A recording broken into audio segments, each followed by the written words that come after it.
ఎర్ర సముద్రం 2 పాయలైందని చరిత్ర సైన్స్ ఆధారాలు ఇప్పుడు మనం చూడబోతున్నాం. ఎర్ర సముద్రం చీలిన మాట నిజమా కాదా అబద్ధమని చాలామంది మతాల వాళ్ళు చెప్తుంటారు.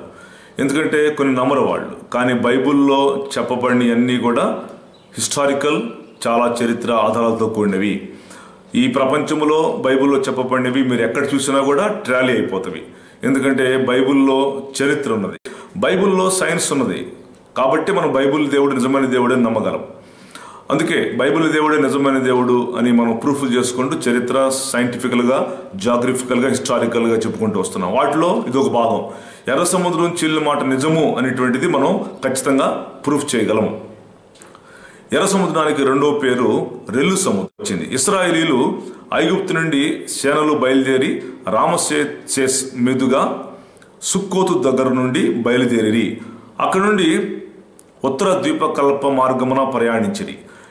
ఏదోము నుండి ప్రయాణించి ఎర్ర సముద్రం దగ్గర దిగి అక్కడ చిక్కుబడ్డారు. అదే అకాబా ద్వీపం అని కూడా అంటారు, గల్ఫ్ ఆఫ్ అకాబా అంటారు. తర్వాత మిగ్దోలు దగ్గర సైన్యాలు దిగాయి.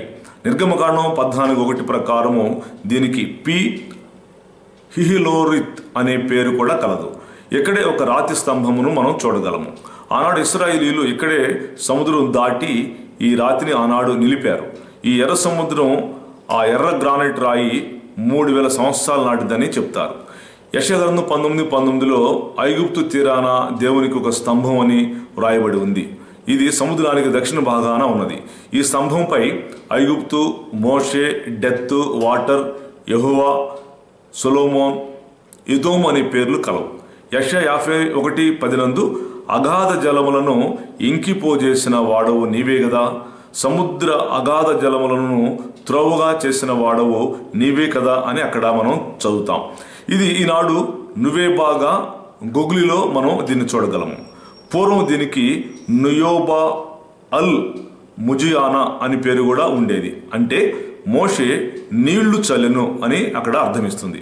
అయితే ఎర్ర సముద్రము చీలిన మాట వాస్తవం అనేటువంటిది మనం చూసినట్లయితే ఎర్ర సముద్రం 2 పాయలైనటువంటి మాట కొన్ని ఆధారాలు మనం ఇప్పుడు చూడగలము.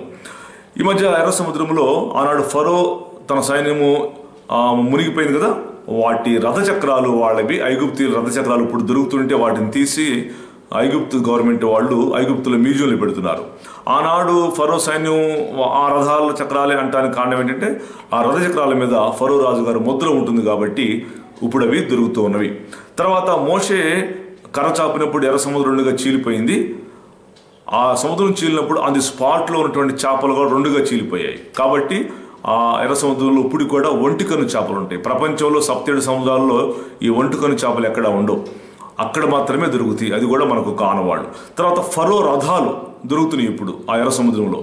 ఆనాడు మునిగిపోయిన రథాలే అని చెప్పేసి ఐగుప్తు గవర్నమెంట్ వాళ్ళు కన్ఫర్మ్ చేసి వాటిని తీసుకెళ్ళి ఐగుప్తు దేశంలో పెడుతున్నారు. తర్వాత గుర్రపు డెక్కలు కూడా ఇప్పుడు బయటపడుతున్నాయి. ఆనాడు గుర్రాలు మునిగిపోయినాయి కదా, వాటి డెక్కలు ఇప్పుడు బయటపడుతున్నాయి.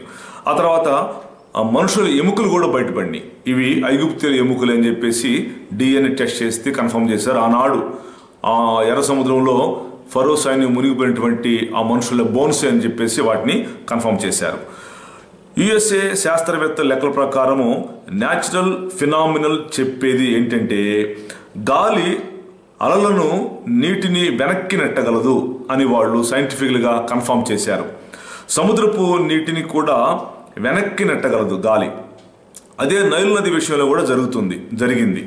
గాలి గంటకు 1100 కిలోమీటర్లు సముద్రపు నీటిని 12 గంటల పాటు నెట్టి 4 గంటలు అలాగే ఉంచగలదు అని సైన్స్ చెబుతోంది. అదే ఇశ్రాయేల్ విషయంలో కూడా జరిగిందని శాస్త్రవేత్తలు పరిశోధనలో కన్ఫర్మ్ చేశారు. 1987లో డాక్టర్ లెనార్డ్ మొల్లర్ అమెరికా ఆయన, తర్వాత రష్యా శాస్త్రవేత్త Saint Petersburg and Alex ఆండ్రూసో ఇలా చెప్పారు. సముద్రం చీలిన వెడల్పు 2 కిలోమీటర్లు, వరుసకు 1800 మంది వరుసలుగా ప్రయాణం చేశారు. BC 1446లో ఇది జరిగిందని వాళ్ళు కన్ఫర్మ్ చేశారు. సో సైన్స్ కూడా దీనికి ఒప్పుకుంటుందండి. ఒకవేళ లోకంలో జనాభా బైబిల్లో చెప్పింది ఒకవేళ నమ్మకపోతే సైంటిఫికల్గా కూడా రుజువైంది. ఇది ఎర్ర సముద్రం చీలిన మాట వాస్తవము, బైబిల్ వాస్తవము అని ఖచ్చితంగా మీరు నమ్మాలి. ఇలాంటి కొన్ని వందలు చెబుతూ వస్తాం, మీరు మిస్ అవ్వకుండా జాగ్రత్తగా వినండి.